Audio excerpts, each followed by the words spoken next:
এবার আরেকটি জিনিস হয়তো বা ইন্ট্রোডিউস হয়তো বানানো হচ্ছে যে অ্যান্টি কারাপশনের যে রুলস অ্যান্ড রেগুলেশনস আছে। আপনি যদি দেখেন বিপিএলে আমরা যখন আসি বাস থেকে নামার সাথে সাথে আমাদের ফোন নিয়ে নেওয়া হতো। Only the manager use to have that one phone and then ওই কমিউনিকেট করতো, প্লেয়াররা কাছে কোনো ফোনস থাকতো না। Even the coaches and the coaching staff কারোর কাছে কোনো ধরনের ফোনস থাকতো না। এটা একটা আইসিসি অ্যান্টি কারাপশনের অনেকগুলো রুলসের মধ্যে এটা একটা রুলস পড়ে। সো এই জিনিসগুলো আমরা এবার থেকেই ইমপ্লিমেন্ট করা শুরু করছি। প্রত্যেকটা টিমই বলতে পারেন, প্লাস যারা ম্যানেজমেন্ট আছেন তারা অলরেডি আমাদের আইসিসি ইউনিট যেটা আছে আকু নাকি, সো ওনাদের সাথে অলরেডি মিটিং করেছেন। ওনাদের সাথে যে প্রসেসটা মেনটেন করতে হয় ওই প্রসেসগুলো ওনারা গো থ্রু করেছেন। এই জিনিসগুলোর প্রতি আমরা খুবই খুবই সিরিয়াস। এখানে কোনো ধরনের কোনো ছাড় দেওয়ার প্রশ্নই আসে না। আর যে স্টেপগুলো, যে প্রসেসগুলো আমরা ফলো করবো ইন্টারন্যাশনাল ক্রিকেটে বা ফ্র্যাঞ্চাইজ বেসড টুর্নামেন্টে, আমরা চেষ্টা করব যে এবারও এটা হয়। কিছু কিছু ক্ষেত্রে হয়তো একটু ডিফিকাল্ট হবে, বিকজ যখন আপনি একটা ইন্টারন্যাশনাল ক্রিকেট খেলেন বড় স্টেডিয়ামে, পিওমে যেটা থাকে যে এটার ভিতরে প্লেয়ারদের ভিতরে কেউ আসতে পারবে না। বাট আনফর্চুনেটলি যখন আমরা এই একাডেমিসের মাঠগুলো খেলছি বা বিকেএসপিতে খেলছি, ওই সুযোগ সুবিধা আমাদের কাছে কম। ওখানে ড্রেসিং রুমগুলো এভাবে করে করা যে জিনিসটা আটকানোটা খুবই কঠিন হবে। তারপরও আমাদের তরফ থেকে যতটুকু আমরা পারি আমরা চেষ্টা করবো এই জিনিসগুলো মেনটেন করতে। আরেকটা জিনিস হয়তো বা এবার নতুন করে ইন্ট্রোডিউস হয়েছে যেটা হলো আইসিইউ অ্যাম্বুলেন্স। আপনি যদি লাস্ট 2 বছরের হিস্ট্রি দেখেন, আমার মনে হয় 4 থেকে 5 জন বা maybe a little more incident হয়েছে আমাদের মাঠে বা মাঠের প্রিমিসেসের মধ্যে। অনেকেই has loss their lives. I was extremely lucky to survive. So আমার কাছে মনে হয় যে এটা বিসিবির দায়িত্ব to make sure that each and every one আমরা যতটুকু করতে পারি অতটুকু ব্যবস্থা করে রাখি। সো আমাদের প্রতিটা মাঠেই কম বেশি অ্যাম্বুলেন্স থাকবে। আইসিইউ অ্যাম্বুলেন্স পাওয়াটা একটা চ্যালেঞ্জ। তারপরও আমার কাছে মনে হয় 4টা থেকে 5টা আইসিইউ অ্যাম্বুলেন্সের ব্যবস্থা করা হয়েছে। এটা থাকবে, ফর এক্সাম্পল বিকেএসপির 2টা মাঠে একটা হয়তো বা থাকবে। এভাবে করে করে আমি এক্স্যাক্টলি জানি না কীভাবে করে ওটা করেছে, বাট আমি এতটুকু জানি যে 4টা থেকে 5টা আইসিইউ অ্যাম্বুলেন্সকে আমরা রেন্ট করছি and will make sure that এ ধরনের ইনসিডেন্ট যদি আল্লাহ মাফ করুক আবার কারোর সাথে ঘটে, তাহলে আমরা আর ওয়েল প্রিপেয়ার্ড আগের চেয়ে তো এই জিনিসগুলো ট্যাকেল করার জন্য।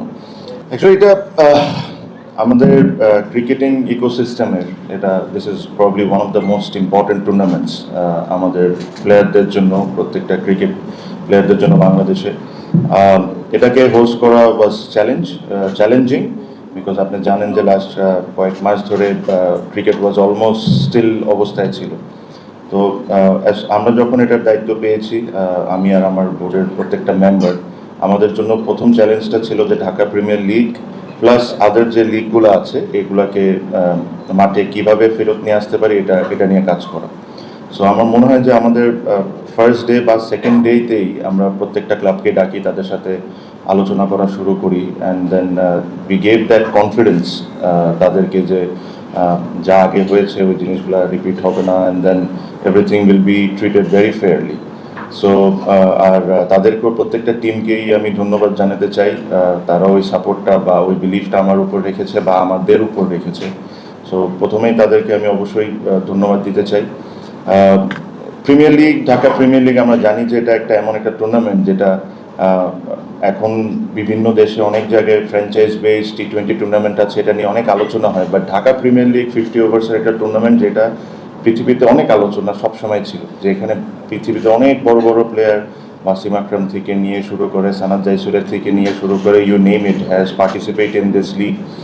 আমি যখন অ্যাক্টিভ ক্রিকেটার ছিলাম আমিও বিভিন্ন দেশের অনেক প্লেয়াররা আমাদের সাথেই যোগাযোগ করতো যে ঢাকা প্রিমিয়ার লিগ শুরু হচ্ছে কখন। সো আমি সবসময় মনে করি যে Dhaka premier league, not only the premier league but the first division, second division, third division, even the qualifying is the backbone of Bangladesh cricket. এখান থেকে প্রত্যেকটা প্লেয়ার বলতে পারেন কম বেশি সারা বছরের একটা ইনকাম করে, প্লাস এখান থেকে এখানে যে পারফরমেন্সগুলো হয় এটা অনেক ম্যাটার করে প্রত্যেকটা প্লেয়ারের জন্য। যতটুকু আমার বিসিবির পক্ষ থেকে সম্ভব হয়েছে আমরা আপনারা জানেন যে প্রতিটা সিজনে আমরা ক্লাবগুলোকে পার্টিসিপেট করার জন্য একটা ফাইন্যান্সিয়ালি হেল্প করি। ওই ফাইন্যান্সিয়াল জিনিসটাও আমরা এবার বাড়িয়ে দিয়েছি, যেটা লাস্ট টাইম ছিল তার চেয়ে বেটার করে দিয়েছি। প্লাস আমরা একটা জিনিস আমি একটা জিনিস সবসময় বলতাম যে ধরেন লাস্টে আমরা ফিটনেস নিয়ে অনেক কথা বলতাম বা ফিটনেস নিয়ে অনেক চিন্তিত ছিলাম। অনেক প্লেয়ারকে এত স্কোর না করলে অনেক টুর্নামেন্ট খেলতে দিতে হতো না। বাট ওই ফিটনেস টেস্ট শেষ করার পর যখন লাঞ্চ সার্ভ করতো ওই জায়গায় আলু ভর্তা, গরুর মাংস আর ভাতই থাকতো। সো যদি আপনি অ্যাকচুয়ালি ফিটনেসকে নিয়ে এত কনসার্ন বা ফিটনেসের আপনি একটা ক্রাইটেরিয়া সেট করতে চান, সো আপনি তো সব দিকটা অ্যাটলিস্ট ট্রাই করতে হবে কভার করার জন্য। সো এবার আমরা আমাদের পিসিবির তরফ থেকে প্রত্যেকটা টিমকে লাঞ্চও প্রোভাইড করছি। আমি এটা জানি যে সাডেনলি হঠাৎ করে ওই ভাতের অভ্যাস থেকে গ্রিল চিকেনে নিয়ে আসা ন্যাশনাল টিম প্লেয়ার্স বা যে আন্ডার-19 বলেন বা 18 বলেন, ওনারা হয়তো এটাতে ইউজড, বাট যারা আমাদের এই ডোমেস্টিক খেলেন তাদেরকে একদম সাডেনলি পুরোটা চেঞ্জ করা দেওয়াটা ডিফিকাল্ট হবে। বাট অ্যাটলিস্ট হেলদিয়ার ওয়েতে কুক হচ্ছে বা এটার জন্যই আমরা চেষ্টা করব একটা ভালো আমাদের যারা মেনু সেট করে তাদেরকে দিয়ে মেনু সেট করানো হয়েছে। The quality of the food will be also much better this time because we are going to serve. So এগুলোই, এটার সাথে আরও কিছু কিছু আছে, but the main thing is মাঠে খেলা ফিরছে, প্লেয়াররা খেলবে, আমরা সবাই খেলা এনজয় করব, আর ফাইন্যান্সিয়ালি প্লেয়ার্সরা বেনিফিট হবে। বিকজ আমি শিওর এখানে অনেকেই আমরা নিউজ দেখেছি সেকেন্ড ডিভিশন ফার্স্ট ডিভিশনের প্লেয়াররা ক্রিকেট ছেড়ে অনেকে ফুচকা বিক্রি করছে, রিক্সা চালাচ্ছে, এরকমও কাহিনী আমরা শুনেছি, দেখেছি। So this is not what we want. আমাদের ক্রিকেটটা মাঠে থাকতে হবে, প্লেয়াররা খেলবে, ফাইন্যান্সিয়ালি বেনিফিট হবে, আর এটাই আমাদের first and most important target ছিল পজিশন। আমি ভেরি হ্যাপি যে 4 তারিখ থেকে খেলা শুরু হবে, আর আশা করবো যে আপনারা সবাই মাঠে যাবেন, যতটুকু সবসময় দিয়ে আসবেন। কিছু কিছু বিষয় বলে নিই। প্রথম হলো 4 তারিখে প্রথম ম্যাচ, আমি বলেছি কালকে, বাট 4 তারিখে প্রথম ম্যাচ। এখানে কিছু কিছু জিনিস আমরা এবছর এনার চেষ্টা করেছি, যেটা হলো এবার as the host said that 6টা ভেন্যুতে খেলা হবে। 6টা ভেন্যুতে খেলা হওয়ার দুইটি কারণ। একটি কারণ হলো যে আমরা অলমোস্ট প্রবলি 2-3 মাস ডিলেড এই টুর্নামেন্টের, আর আপনারা জানেন যে একটা রেনি সিজন আছে, বা এই টুর্নামেন্ট চলার সময় রেনি সিজনটা আমাদের ফেস করতে হবে। এই কারণে আমরা এবার রিজার্ভ ডে রেখেছি প্রতিটা ম্যাচের জন্য।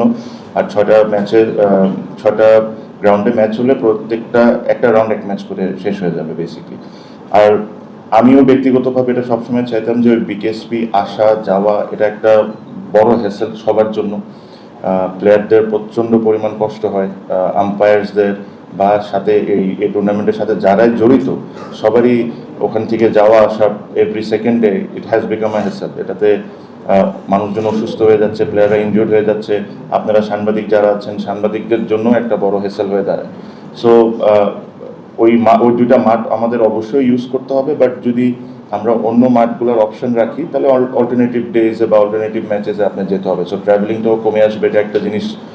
মেইন রিজন ছিল আমি চাচ্ছিলাম যে সব মাঠে খেলা হোক। সেকেন্ডলি আমার লাস্ট প্রেস কনফারেন্সেও আমি বলেছি যে নতুন প্রাইভেট একাডেমিসগুলো আছে যারা এত সুন্দর সুন্দর মাঠ করেছে তাদেরকেও আমাদেরকে ডাইরেক্টলি বা ইনডাইরেক্টলি সাপোর্ট করতে হবে। সো ওদের মাঠেও যখন খেলা শুরু হবে ওরাও তাদের ফেসিলিটিসকে আরও বেটার করা শুরু করবে, ওদেরও উইকেট যেগুলো আছে ওগুলো আরও বেটার করা শুরু করবে, because end of the day this is a list A match. So এটা যত মাঠে খেলা হবে এটা আমাদের জন্য অতটা ভালো। এবার আল্লাহর রহমতে আমরা ঢাকা প্রিমিয়ার লিগ শুরু করতে যাচ্ছি কালকের থেকে। প্রথমে আরেকটি কথা বলে নিই, স্পন্সার্স টি স্পোর্টসকে আমি অনেক ধন্যবাদ জানাতে চাই, বিকজ দে কেম ফরওয়ার্ড। আমার মনে হয় ফাহিম ভাই এখানে আছেন, ফাহিম ভাই এই ডিলটা ট্র্যাক করেছিলেন টি স্পোর্টসের সাথে লাস্ট টাইম যখন উনি বোর্ডে ছিলেন, যে ডোমেস্টিক ক্রিকেট যেরকম লাইভ টেলিকাস্ট হোক।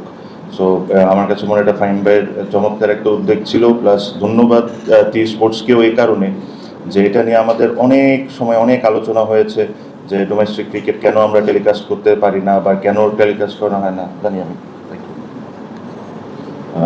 হ্যাঁ, সো এটার জন্য টি স্পোর্টসকে ধন্যবাদ জানাই যে টি স্পোর্টস এটা টেলিকাস্ট করছে, আর এটা লাস্ট ইয়ারও করেছে। আপনারা দেখেন, আমার মনে হয় খুব সম্ভব 2028 পর্যন্ত ওনাদের সাথে এই চুক্তিটা আছে।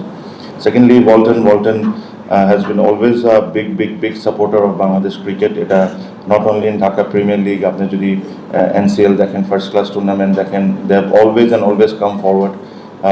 ওনাদেরকেও ধন্যবাদ জানাতে চাই, বিকজ ওনাদের ছাড়া এই জিনিসগুলো হোস্ট করা বা কম্পিট করাটা ডিফিকাল্ট হয়ে যায়। আমি জাস্ট ওনাদের সাথে এখনই কথা বলছিলাম যে আমরা অ্যাকচুয়ালি আপনাদের জন্য আর কী করতে পারি, বিকজ ওনারা এটা একটা ইনভেস্টমেন্ট করেন বাংলাদেশ ক্রিকেটের উপর। ওই ইনভেস্টমেন্টটাও ওয়ার্থেড হইতে হবে, অ্যান্ড ওয়ার্থেড হওয়ার জন্য দায়িত্বটা আমাদের। সো আমি ভাইয়ের সাথে কথা বলছিলাম, তখন আমি বলছিলাম যে আমাদের তরফ থেকে যদি আমরা আর কি সুযোগ সুবিধা আপনাদেরকে দিতে পারি, so that your investment is worth it. So এটা নিয়ে মাত্র আজকেই প্রথম কথা বললাম। সো আশা করি সামনে একসাথে বসে আরও কীভাবে করে ওনাদেরকে কন্ট্রিবিউট করানো যায় ক্রিকেটের সাথে। বিসিএল-এ টিম ছিল, এখন নাই, এটা নিয়েও আপনার সাথে কথা আছে। সো আশা করব যে এই সাপোর্টটা সবসময় থাকবে। সব ধরনের খেলার খবর পেতে সাবস্ক্রাইব করুন। সঙ্গে থাকুন খেলার পাতার।